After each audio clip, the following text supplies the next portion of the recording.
Bom dia, alunos. A aula de hoje será uma aula de revisão com base na resolução de questões da atividade 4, sobre propriedades físicas nitrogenadas. Questão 1.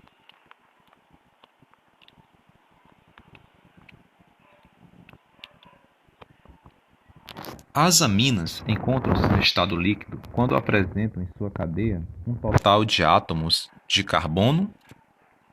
Então, quantos átomos de carbono uma amina ela deve apresentar na cadeia para que ela seja encontrada no estado líquido? Então, nós estudamos as propriedades físicas das funções nitrogenadas, estudamos a questão do ponto de ebulição, ponto de fusão, estados da matéria, solubilidade. E nessa questão está perguntando a propriedade física das aminas com relação ao seu estado da matéria, no caso aqui o estado líquido. Então, vamos ver aqui, alternativa A. Então, a alternativa A informa aqui de 3 a 12 átomos de carbono em uma amina. Nós vamos ter o estado líquido. E aí? Isso é verdadeiro ou falso? Bem, essa alternativa ela é correta, tá? Então, a alternativa correta aqui é a letra A. De 3 a 12 átomos de carbono na cadeia que forma a amina, ela vai se encontrar no estado líquido, tá? Quantidades de carbono na cadeia menor do que 3, a amina ela vai se encontrar no estado gasoso. E quantidade superior a 12, as aminas vão se encontrar no estado sólido, tá? Então, de 3 a 12 átomos de carbono, estado líquido, menos de 3 átomos de carbono na cadeia, estado gasoso, mais de 12 átomos de carbono na cadeia, estado sólido, tá? Então, olha a importância de você relacionar a cadeia carbônica, a influência da quantidade de átomos na cadeia carbônica com a propriedade física relacionada aos estados da matéria de um composto orgânico, tá? Então, primeira questão, alternativa letra A.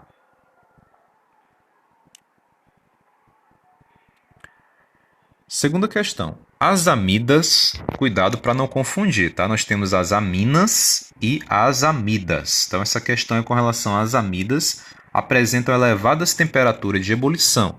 Isso ocorre devido a... Então, vamos analisar aqui cada uma das questões. Alternativa A, grande quantidade de carbonos. Então, existe uma relação que quanto maior a massa molar de um composto orgânico, maior será a sua temperatura de ebulição. Tá? Mas aqui a gente tem que entender essa questão como aquele fator que vai contribuir, que vai ter uma maior contribuição nesse fato dessa elevação da temperatura, né? Então, a questão aqui se refere a uma temperatura de ebulição que, assim, houve uma elevação em comparação, né, a outras funções nitrogenadas. Então, por que na amida você tem elevadas temperaturas de ebulição? Será que é só aquela amida que tem uma grande cadeia de carbono? Será que é só isso? Não. Existe algo que nós podemos dizer que é mais importante do que o simples aumento da cadeia de carbonos. Então, não seria aqui a letra A nesse caso, tá, gente?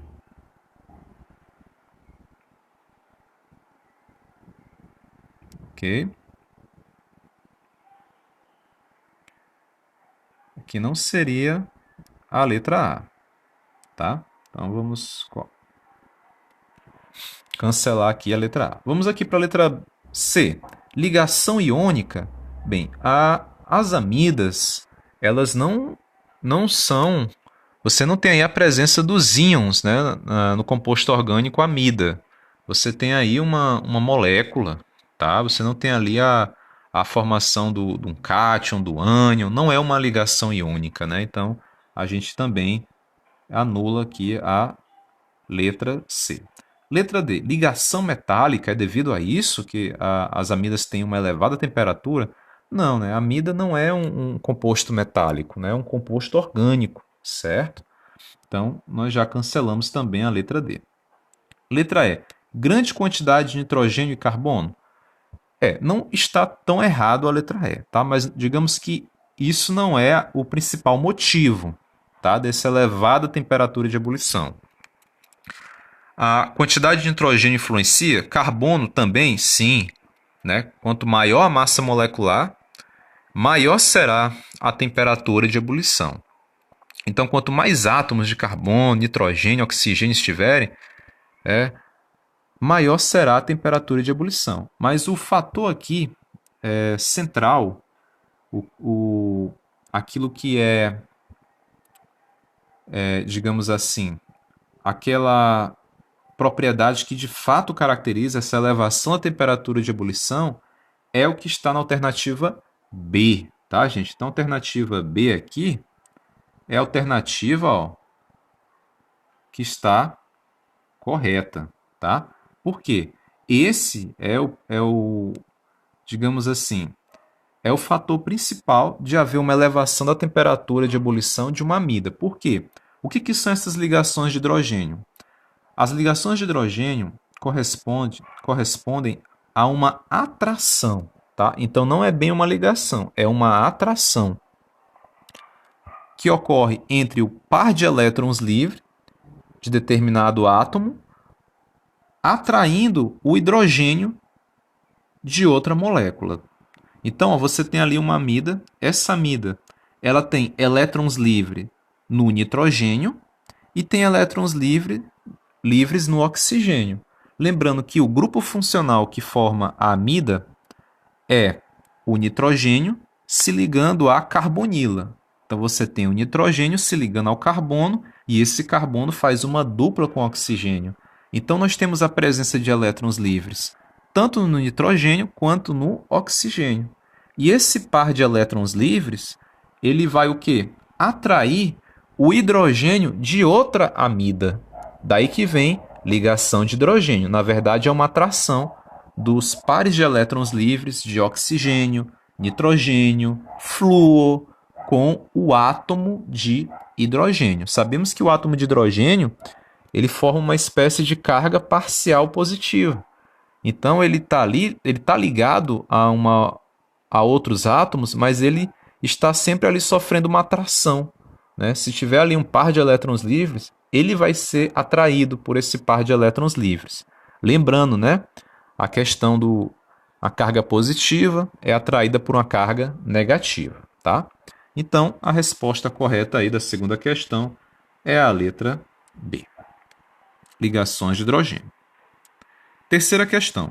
Com relação à sua solubilidade, os nitrocompostos são: letra A, altamente solúveis em qualquer substância. Letra B, altamente solúveis em água. Altamente solúveis quando comparados às outras funções nitrogenadas. Letra D, insolúveis somente em água. Letra E, praticamente insolúveis na maioria das substâncias. Então, o que nós temos que saber aqui para responder essa questão já é outra propriedade física. Aqui a gente trabalha a questão Aqui é a propriedade da solubilidade, né? Essa é a propriedade física que nós estudamos, a solubilidade. Então, no geral, os nitrocompostos, eles são praticamente insolúveis, né? A solubilidade dos nitrocompostos, que é o NO2 ligado a uma cadeia de carbono, é o grupo nitro, tá? Esse é o grupo funcional dos nitrocompostos, NO2, também chamado nitro, ligado a uma cadeia de carbonos, tá? No geral, eles são praticamente insolúveis, né? Solubilidade dos nitrocompostos, em comparação com a amida, é muito baixa, tá? Então, a gente já cancela aqui a letra A B, a C. E aí a gente fica entre a alternativa da letra D e a letra E. E qual alternativa marcar? Então, a letra D, insolúveis somente em água. Bem, eu não posso marcar a letra D, por quê? Porque existem dois nitrocompostos que são solúveis em água, né? É o nitrometano e o nitroetano, que são nitrocompostos de cadeia pequena. Um tem apenas um carbono na cadeia e o outro tem 2 carbonos na cadeia. Então, esses dois nitrocompostos, eles têm certa solubilidade em água. Então, eu não posso dizer que eles são totalmente insolúveis em água. Existem esses aí que conseguem, de certa forma, serem dissolvidos na água, tá? Mas são exceções, tá? Então, por que seria a letra E? A gente tem que entender que a água ela é classificada como um solvente universal. Então, a maioria das substâncias elas são solúveis em água.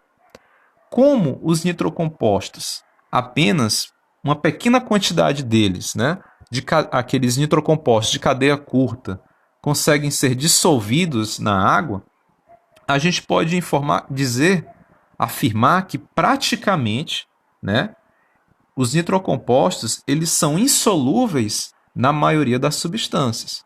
Porque se eles apresentam uma solubilidade baixa até mesmo na água, que é um solvente universal, então, pela lógica, eles são que praticamente insolúveis na maioria das substâncias, ok? Então, a alternativa aí correta é a letra E, certo? Essa é a alternativa correta. Então, alunos, essa foi a correção da nossa atividade. Espero que tenham gostado, que a compreensão sobre esse assunto tenha melhorado e peço que estudem, tentem fazer novamente, vejam a videoaula referente, tá, às propriedades físicas nitrogenadas, que lá está bem mais detalhado, ok? Então, espero que tenham gostado da nossa aula. Um bom dia a todos e uma ótima semana.